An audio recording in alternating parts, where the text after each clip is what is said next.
ในระหว่างวันที่15วันที่13มีนา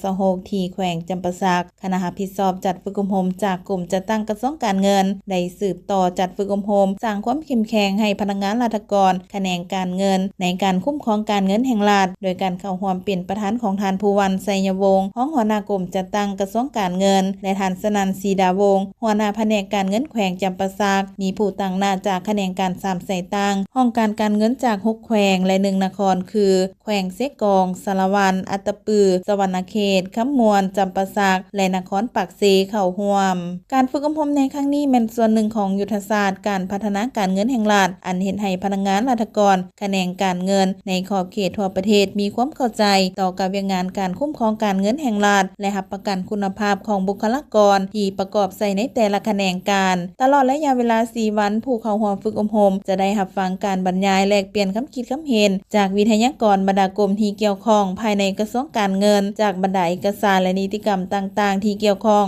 ใน7หลักสูตรต้นต่อคือหลักสูตรบริหารงานการเงินและการบัญชีหลักสูตรการวางแผนและจัดตั้งปฏิบัติงบประมาณหลักสูตรการคุ้มครองรายรับหลักสูตรการคุ้มครองรายจ่ายหลักสูตรการคุ้มครองแรงเงินและหนี้สินสาธารณะหลักสูตรการจัดซื้อจัดจ้างโดยทุนของรัฐและหลักสูตรการตรวจสอบและกวดกา